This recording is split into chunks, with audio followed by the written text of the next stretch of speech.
Welcome to Esoterica the Podcast, where we discuss the obscure, offbeat, and unusual.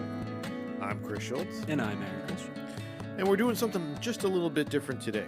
So for season one, generally when we reviewed an album, it was either a moldy oldie on my picks, and Aaron tends to go for the local scene.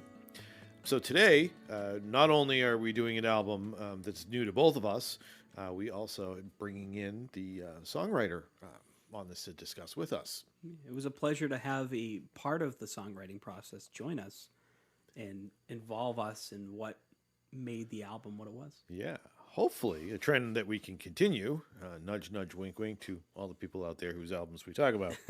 But anyways, today's episode, we'll be talking with garage rocker Stephen Clair about his upcoming album, The Small Hours, which is actually being released this Friday. On our blog entry for this, we will link to his website. So if you like what you hear, make sure you go on there and pick up the album. You can actually download it in advance. So if you like it today, go get it. Yeah, check it out. Esotericathepodcast.com will have all the information you need. That and more. And more. So without further ado, let's welcome Stephen into the studio, and let's dig into The Small Hours. Thanks, guys. Good to be here. Thanks for having me. Welcome to our show. So fortunately for you, you were able to complete recording of your new album before everything went sideways. Yeah, it's not like we planned it. We weren't like, oh, let's get this done. There's going to be an apocalypse. That just happens to be when we recorded. Yeah, and it worked out really well. We had tracked the basics in January, and I had gone back and overdubbed guitars and vocals, and we did backing vocals all in the month of February. And then we started to mix, and I'd say the last third of mixing the album was done remotely, which ended up working out really cool. Like my engineer, I can't even remember what this software was that he used, where he could share the mix with me through my computer while we talked. So yeah, we just kind of like slid into wrapping up as we converged with the end of life as we knew it.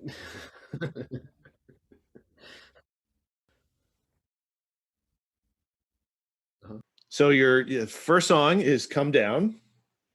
What was some of the creative process behind writing this song? Well, let's see.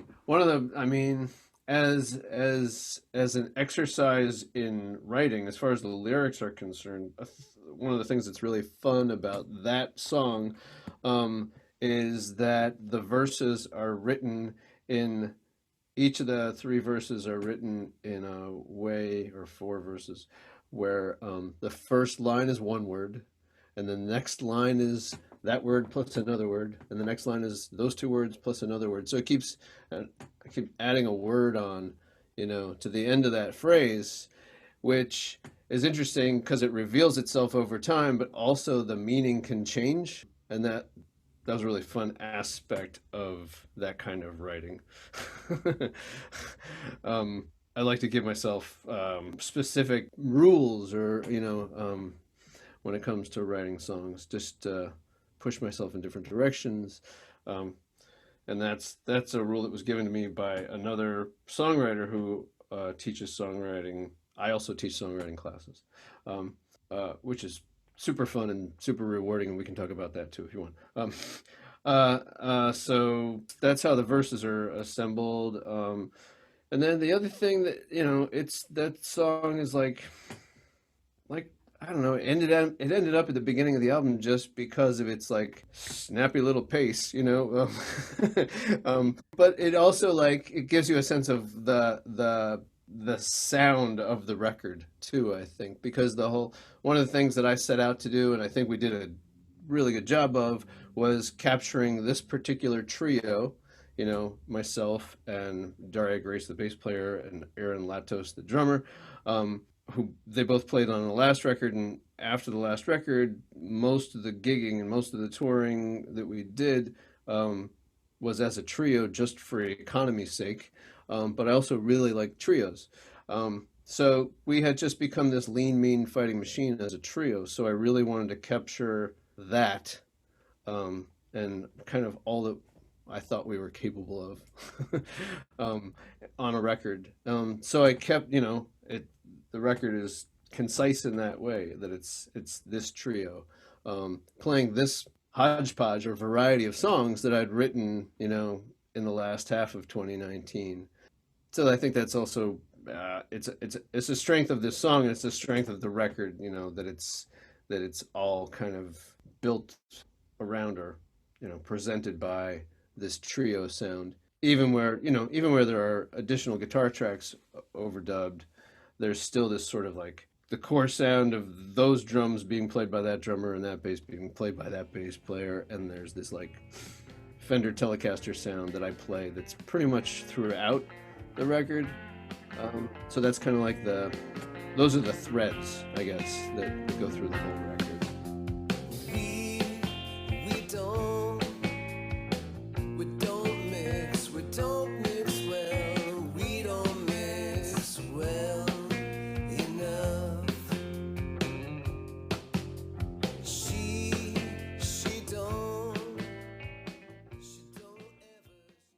So this is a really good, like, and this isn't meant to sound like in an insulting way, but a good like set it and forget it kind of thing, because I could listen to it intently or listen to it passively and just still enjoy it the same amount. You know what I mean? I know there's a good message there. Stephen talked to us about it, but I genuinely feel like it was just a good vibe to have going on in the room at the same time. Yeah, definitely. This is a porch rocker. Yeah, definitely. That's something like I could pop on in the car. Like, this is how we talk about what a good album is. Could you listen to it in the truck? I could pop it on in the car, summertime, windows down, and just enjoy myself. I'm just like, yeah, we. 2020's got a flavor. It does. And it's Stephen Clair. Sorry, Stephen.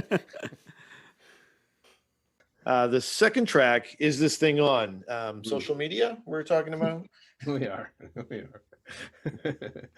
I have pretty mixed feelings about social media, or just a digital life, the digital life, and our relationship to that stuff, or dependence on that stuff. And it comes up again, and like there's always, like, lately there's been like a song, an album, that deals with that in some way. I had another song 2 records ago called Typing Tipsy, which is about observing somebody at a rock concert who spent the whole time at the concert just like typing on her phone, and never really like looking up. And that's a very real phenomena, so anyway, this song is This Thing On is about, characters that we all are familiar with, and who represent this sort of like this Jekyll and Hyde thing that comes out in certain people when it comes to like the way they comport themselves on social media, or the way they, the things that they say on social media that maybe they should have slept on first, and then that contrasted with the way they might behave or be when you see them on the street. And almost as though nothing happened, or they have no awareness of it. So anyway, that I find perplexing and troubling, and so it rears its head on this song.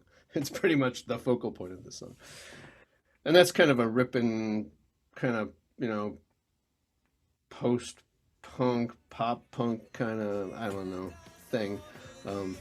Just the style and vibe of that, Is this thing on? Is this thing on? Is this thing on?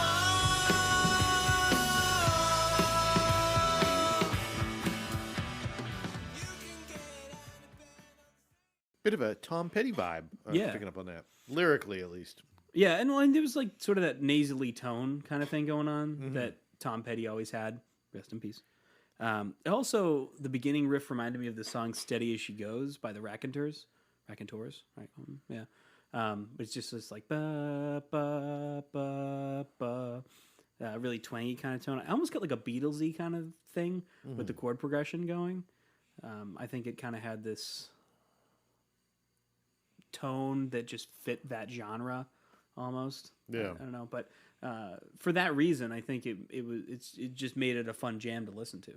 And I can totally like get the live vibe off of this. Like, Yeah, that'd totally. be a cool song to be bopping your head to. Yeah, this is a song like if there is ever a music video for it, and Steven wants to hear my advice on it, I say this is like a Ed Sullivan talk show. So, I could be wrong, but I think there is a music video for it. oh, is there? There might be. We'll check on that. Okay. And actually, the next track, Dorothy, Mm. opens up. There's a line, drinking with my phone. Right.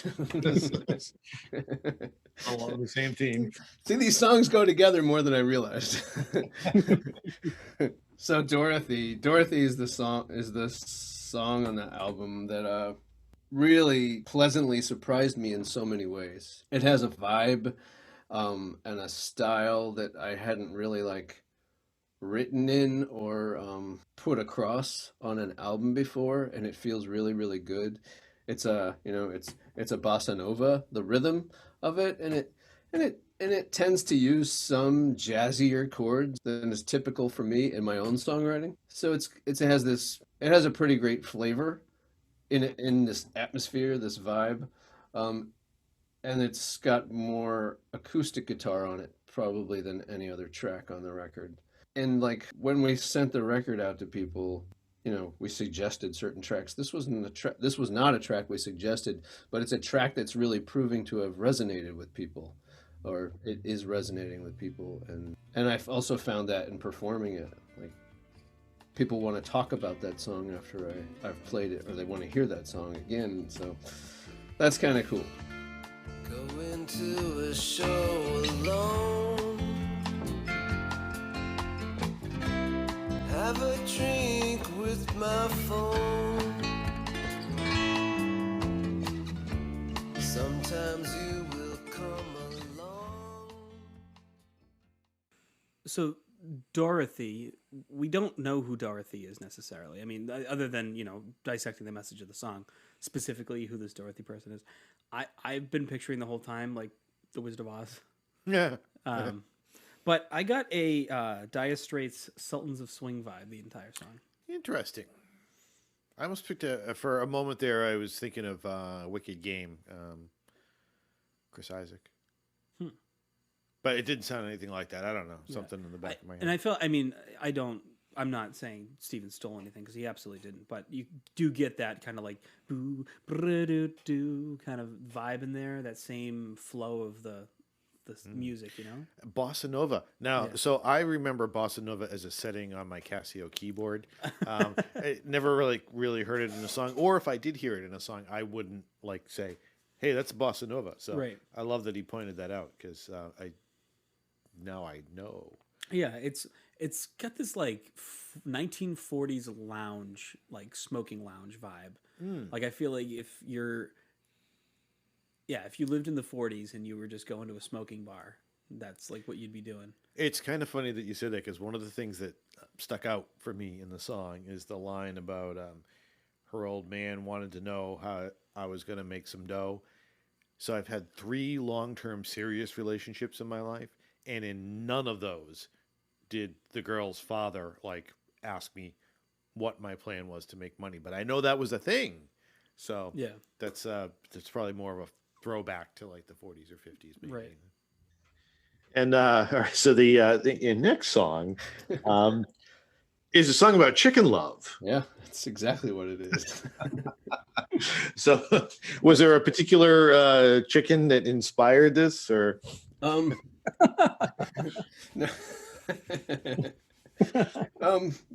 Maybe not. Just the idea of you got to have a chicken song in your catalog, right? The inspiration came from all over the place, multiple places. Namely, there's just the very idea of like using chickens as your metaphor. Like I was thinking recently, well, I don't typically write I don't just write love songs or the same fodder, the usual fodder for popular songwriting, if you will. But like that might not be so true, because this is a love song. It's just I've put chickens. I've cast it with chickens. I just liked working with all the chicken motifs, and like this idea that chickens aren't good flyers. So this chicken who's eyeing up this other chicken, when they decide to take off together, even in the verse, one chicken says to the other, hey, do you feel that breeze? Spread your wings, and so they get lifted up to the rooftops, and then they spend the rest of the song kind of running around the rooftops together, looking down at those fools on the ground. So that's their story, and that comes, the inspiration for that scenario right there at the end of the song, where they get away and they're kind of on the run together, comes from a short story by this author Clarice Lispector, who I like, and she literally has a story about a chicken. I think it's called The Chicken, who does exactly that. Who, like, I think the chicken drives everyone crazy, and then the chicken runs away, and it's running around on the rooftops. And I just love that whole image, that scenario, and it also feels very human, Cooped up in this roost with all these chicks and the hen house in a fun house. When you're fixing to fly, but your wings don't get you high. She's quick. She had a hunch. Chickens. She-cons. It's funny. We gave Stephen a little bit of grief on that one. What chicken inspired the song, but the metaphor works really well. I love this album because it's versatile. No, it's got a lot of different things going on, a lot of different vibes and things. The vibe I got for this song, I'm all about vibes today, because these songs they relate to each other, but they don't. The vibe I got for this song is Bare Necessities from The Jungle Book. I feel like it's a total Disney movie song. Interesting. Because it almost seemed like a stripped down version of that song, and that's what it made it seem nostalgic. It made it seem a lot more fun, and the solo was a lot of fun. So, Bare Necessities, but about chicken love. Interesting. I was catching kind of a rockabilly vibe. Yeah, totally. Of it, and I generally am not a big fan of rockabilly, but this I liked. It's like it wasn't. It's like a bluesy rooted kind of rockabilly. Yeah. Shelby suffers from advanced stages of gonorrhea. So one of the things that we mentioned when we were talking to Steve was David Lynch's short film on Netflix, What Did Jack Do? So that was a little clip I just had to sneak in from that. So if you have Netflix, the story that we were talking about was What Did Jack Do? It's a 17-minute short film, David Lynch. The words don't really explain it. Just check it out. Grilling a monkey, did you say? Yes, yeah. He's questioning him about a murder. Yeah, what was that called again? What did Jack do? What did Jack do? What did Jack do? Yeah. Okay. Nobody knows the standout thing in that song on the record for me, and it happened first when I presented these songs to my rhythm section folks, my band family, and we were going through this song when we stumbled upon that thing that happens like right away. Like, so the song starts out very kind of downplayed and simple and quiet, and then 2 lines into the song there's this outburst, where it gets really loud, and I kind of go for the fences, and then it comes right back down again, and that was really fun. And when we first did that in rehearsal, all of our eyes kind of like opened up wide, like, oh, that's kind of cool. That's not even the chorus. And then you get to the chorus, and the chorus is the chorus, and its dynamic level is somewhere in between. But then there are then that outburst I kept calling it the outburst. The outburst happens again midway through each verse, and that kind of becomes the hook in the song. This thing that like it's like a jack in the box, it just like pops out. And so it's like a dynamic hook, and that's very, very fun. It's very fun to listen back to. It's very fun to perform. Nobody knows when they're gonna die. You say you got bigger fish to fry. Me, I'm just an average guy. I'm no mind reader. No. Nobody knows what you say. So I was trying to pinpoint a vibe this time, and I couldn't do it. I just couldn't do it. But so the only comment I have that I really want to mention, I mean, I enjoyed the track a lot. The drum break right before it kicked into, I don't know if it was the solo or just another verse, but it was kick-ass. The more I listen to this, it's quickly becoming, and it's going to be my album of the summer, I think, here. Yeah, definitely. I can see that. Okay, before we go any further, I want to take a minute to talk about the awesome folks at Anchor. If you haven't heard about Anchor, it's the easiest way. In fact, it's the way that we make a podcast. Let me explain. It's free. There are creation tools that allow you to record and edit your podcast right from your phone or computer. Anchor will distribute your podcast for you, so it can be heard on Spotify, Apple Podcasts, and many more. And you can make money from your podcast. Best part, no minimum listenership. Ooh. It's everything you need to make a podcast in one place. It's so cool. We found the service. We started using it. We're making podcasts. Yeah, making podcasts, making money, having a good time.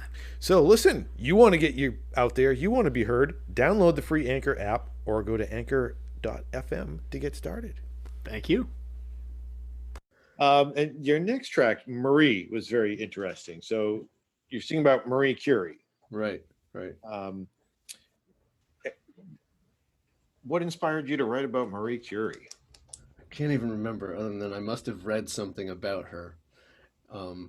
So then I just decided to go deeper, and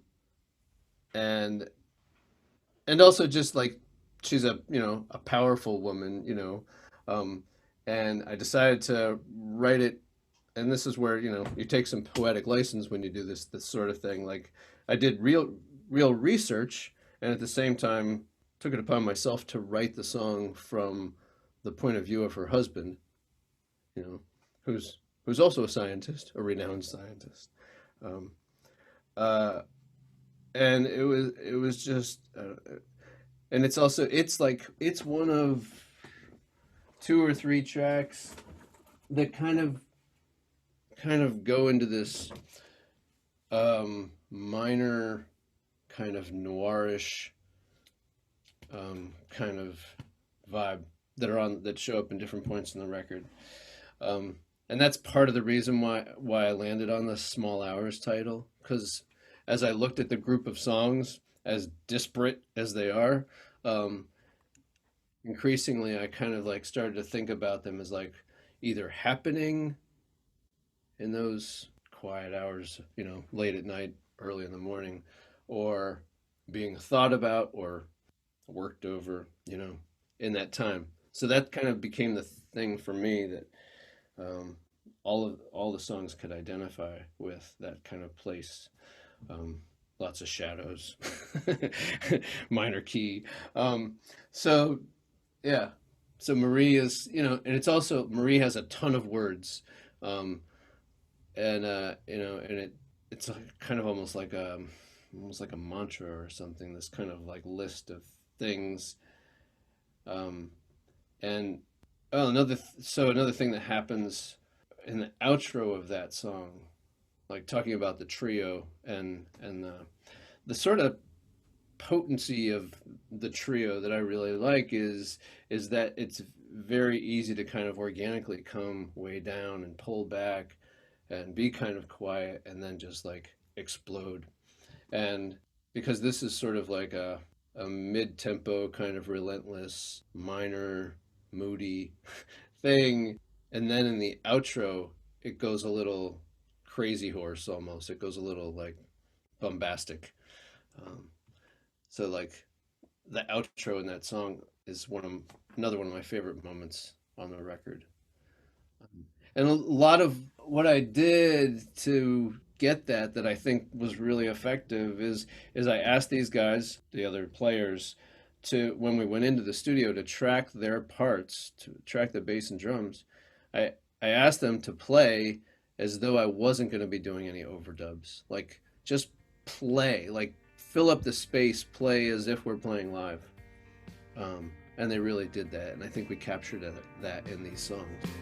Marie was a physicist, slept with numbers in her head. Didn't leave much room for me in Marie's bed. When I tell her how I really feel, she says it's relative.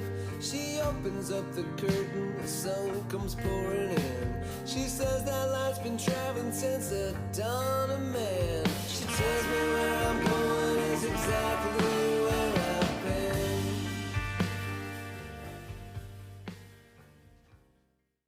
So I love that the song's about Marie Curie, which is esoteric in itself, Right. but it's written from the perspective of her husband. Yeah, absolutely. It's a specific thing to talk about. I remember in elementary school, and I lived in Braintree for like 2 months, and we had this whole one-woman play about Marie Curie, and it was really creepy because she like did it in a way where it was kind of like that scene from The Shining with the two girls at the end of the hallway. Okay. I don't know how those things tie together because I was like 8, but it was really, really bizarre. But this song in particular, just not to talk about that anymore, Playing with Fire, it's a local group I showed you when we were camp mastering. Their song Lace, to the beginning of the song, gets this like transcendent kind of like vibe going on. It's this like distant, almost outer-worldly kind of thing going on. And it's like something I'd listen to if I was getting like a massage. This is Aaron's massage song. It is. It is. But I love it. I think it was a fantastic track and an interesting concept and done so well. And again, I'm really impressed with the way that the songs are all like separate and the moods change within them, but there's this, they're blood. Exactly. They're related, you know. It's 100%. Your next song, "A Pig in a Poke." Now, I'm gonna have to admit, I've used this expression before, and I'm familiar with it. I didn't know the history behind it until I was reading the little write-up on the song. Buying something sight unseen. So, is that just an expression you like, or were you looking for a way to work that into something? I was looking for another animal to write about. I think initially, that's such a wacky song. You know, I sing it in a falsetto, you know, much of the time, but it's super groovy. Like I've had some radio stations say, "No, that's the song I'm going to play." You know, I'm like, really? But yeah, it's not a complicated. It's not deep, you know. Like it's, you know, it's about looking for love in someone, and you thought they were this thing, and it turns out they're not that thing that you thought they were, and that's essentially what a pig in a poke is. So it's this weird contrast of like singing that kind of song with typical everyday language for that kind of song, and then yelping out "pig in a poke" as the chorus. Pig in a poke, got me going. Pig in a poke, always blowing. Pig in a poke, smoke and mirrors. Pig in a poke, left me standing here, feeling like a dope. This may seem odd, this may not seem odd. Spiritually, this album sort of reminds me of Houses of the Holy. Okay. All right. No, that's not odd. I see All that. right, you see Yeah. where I'm going with that? I do. Because this song reminded me of Jamaica, even though it sounded nothing like it. But So what I wrote down here was it sounds like this is the track that would play over closing credits in an animated film. oh my lord, yes. Yeah. And specifically, I think of Jack Johnson and how he did the theme song for Curious George. And I feel like I'm getting the, like his kind of music going, because it's a little more percussive than some of the other songs. So it's a very percussive driven song, and I think that's where that's coming from. But totally, like, this could be like a fun animated film, like a pig in a poke, hey, hey, hey, I could totally picture that. Yeah. And take this as a compliment. Like, we're saying that somebody should reach out to you, Stephen, for film, rights to put this in your film, in their film. And a Will Ferrell movie. Yeah. Yeah, totally. So the next track, I'm in it, back into the noir feel. And yeah, totally. It's, that oscillating kind of drenched in vibrato guitar, minor key, playing with the tried and true method of like loud, soft, soft, loud, and it's I'm in it. It was fun to sing. I'm in it. It's it's literally that. It's like about being deep in something that you don't need to be in, but you can't get yourself out of. And it's got a little it doesn't call attention to itself, but there's a little bit of humor there right from the very beginning. I am waiting in a phone booth, and then the next line is just you try and find a phone booth, like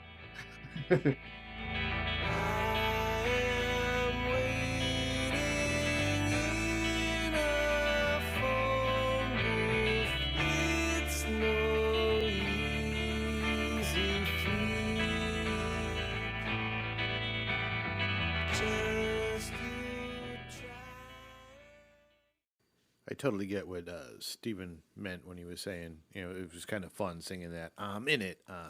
Yeah, definitely. You can hear the power he puts into that part of the song and the passion behind it. I said this to you off mic. Heart Shaped Box by Nirvana, slowed down, to me seemed like this song, which doesn't really make any sense why I would feel that way. And there's some other like song vibe I'm trying to get from it. And, and the reason why I'm doing this too is, for the listener that's only getting a 20-second clip of this song, like me being able to say it's like this or like this other band or other song, it puts into perspective. If you like Tom Petty, for example, you'll like Come Down or something like that, but this one's, it sounds like something I've heard before and I thoroughly enjoy it. But I can't put my finger on what it is. Yeah, and it's bothering me because it's such a good sound. I want to listen to more songs like that. Damn. So, yeah, listen to this one. This is good. And the next song, as we're sitting here talking, seems timely. Once again, Hurricane Coming. Yeah. So this song it seems like it's particularly about Florida. Yeah, well, I mean, unlike a whole lot of the songs, or some of the, many of these are kind of like fictionalized things or things that I dreamt up, whereas Hurricane Coming is drawn very much from a real experience about living through a hurricane, but being in my 20s with a friend, in our early 20s, and for better or for worse, making the choice to just hang out for the hurricane, even though everybody else is evacuated, let's just hang out here and see what happens. So it's a little bit like, it's kind of a tale of the danger and what was seen, but also kind of choosing to relish it and in the way that you can when you're 23, So this was Hurricane Andrew in '92, which made a mess out of Florida. And then I was in New Orleans, house sitting with a friend for the summer, being total, hobos. And that hurricane was like heading right toward New Orleans, across the Gulf. And like, we went out and like, we were paying attention to nothing. And like, we went out and walked around the French Quarter, and like there was nobody around, and all of the windows were boarded up. And we went to the grocery store, and there was nothing in the grocery store but like prayer candles and jug wine. So that's what we got. And we went back to our apartment and like hunkered down, brought in all the plants and all the wildlife from the balcony into the apartment and like drank that jug of wine. And at some point during the night, the hurricane made land like 50 miles, I don't know how many miles west of New Orleans. And we were saved. But yeah, it was probably not the brightest move. But I got a song out of it. Hurricane coming, let's take to the streets to see what's the deal. Windows are boarded up. And the air... Absolutely my favorite track on the album. Just like, I can't even remember what track it was now, but one of the first ones we listened to. Total, even if it's just a set it or forget it, like it just nice to listen to. Like I felt really good inside. Yeah.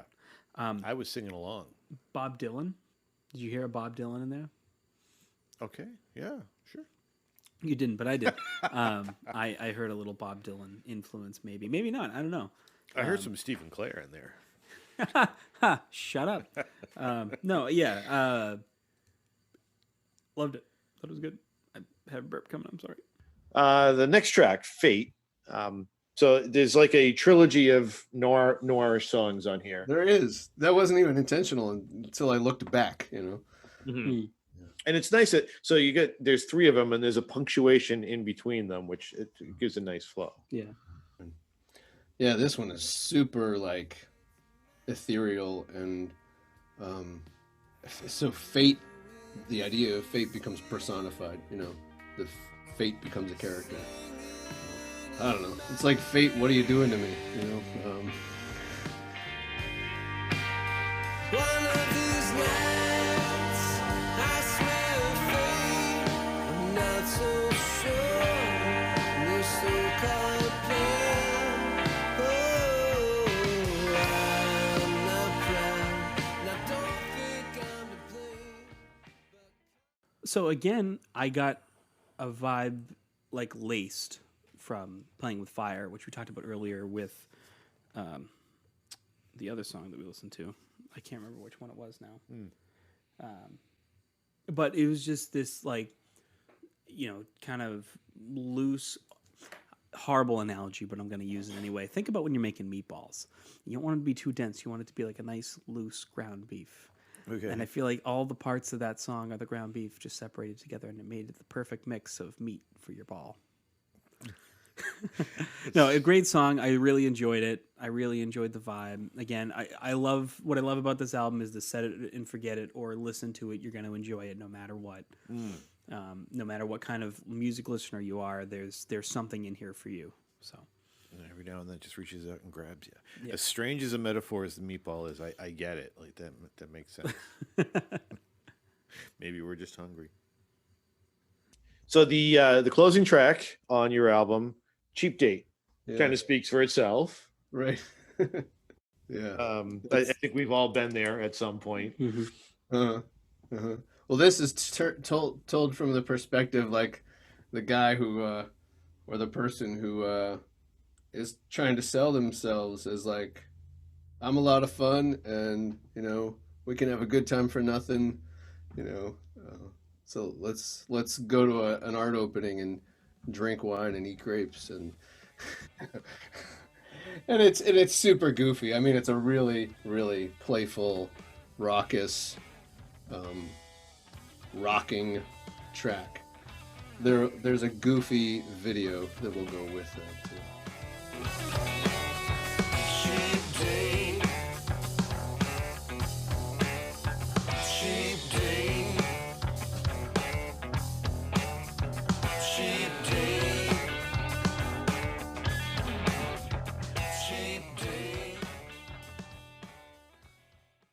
Perfect closer to the album.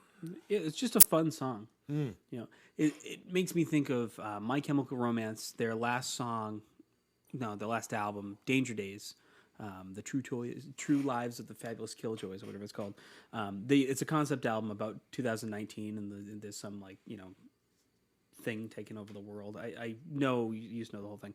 Point blank being my point being is that they go through this whole album having a theme, and the last song is called Vampire Money, and it's basically this whole song because they were asked to write a theme song for Twilight, the movie, and they were like, no, because you just want money and you want money from us doing it, so no. So the whole thing is Vampire Money. That's the whole thing. It's just a fun song, them having fun, but it doesn't fit in the confines necessarily of what the rest of the album is. This, similarly speaking, it's just a fun song that stylistically speaking might not fit into the confines of what the rest of the album does, but it works, like we talked about before, in blood with everything else. Yeah.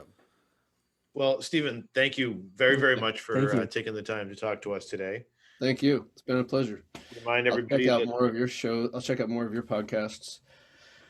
Awesome. Thank you. It's been fun doing this so far. And we'll remind people to check out your new album, The Small Hours, coming out the 18th. And hopefully some point down the road, we'll catch you out on the road. Yeah. All right. Thanks so much. Thank you. Thank you. Okay. So now that we've sat through this album again and listened to the whole thing in its entirety, I totally appreciate the title of the album, The Small Hours. Yeah. Okay. I get that feel from this. I feel like I could stay up all night listening to this album and enjoy it, in the small hours of the morning, driving around aimlessly. Not that I do that a lot, Mom, but but no, it would be like a fun thing to do. You just hanging out with friends, like even just listening to this album, having a good time. Like there's so many vibes. There's something in there for everybody, I think, one way or another. Absolutely. No matter what kind of music you like, you'll find something that you enjoy in this album, because Stephen did a great job of diversifying what kinds of things you hear. So this was an exciting episode for a couple of reasons. Number one, it was really cool to have Stephen come in and talk with us. Absolutely. Share it's good. I enjoy discussing with you our thoughts on a song, but it's great to get the actual artist in to talk about their material. Exactly. To date, when we've done an episode, we're talking about an album that one of us is familiar with and enjoys. This is a new album that hasn't even come out yet, and we got the opportunity to hear it, which was cool, and discuss it. We had the opportunity to share it with you guys. So Stephen Clair's album, The Small Hours, comes out this Friday. Yeah, you can pick it up on stephenclair.com. Go right to his website. We've linked it in our blog. He's also on Bandcamp, but if you can type in Stephen Clair, you can find him. Yeah, and I'll encourage you, even if you can stream it, to please buy his album. I mean, we want to support music as much as we can, and local music or our up-and-coming artists and stuff. And the best way to do that is to actually buy things instead of streaming them. So just because you can doesn't mean you should. So give Stephen a shout if you like some of these clips. Give it a listen, buy an album, help him out. And we'll tell Stephen, get some T-shirts up there on your merch. A huge thank you. Also, we want to shout out to Jen De La Osa at Devious Planet Media for hooking us up with this awesome interview. A chance to check out a new album. It's a pleasure. Absolute pleasure. So stay tuned. Make sure you check out Esoterica the Podcast.com for all of our other content and whatever episodes come up next. Do we know what's in the works? Next week, we are reviewing the album Tranquility Base Hotel and Casino by Arctic Monkeys. Nice. So it'll be a fun listen. Be sure to tune in on Wednesday next week to listen to that. Our Famous Folks series is on hiatus for the moment, but we do have a couple of surprises coming up down the road on that, so keep an eye out. Until next time, stay esoteric.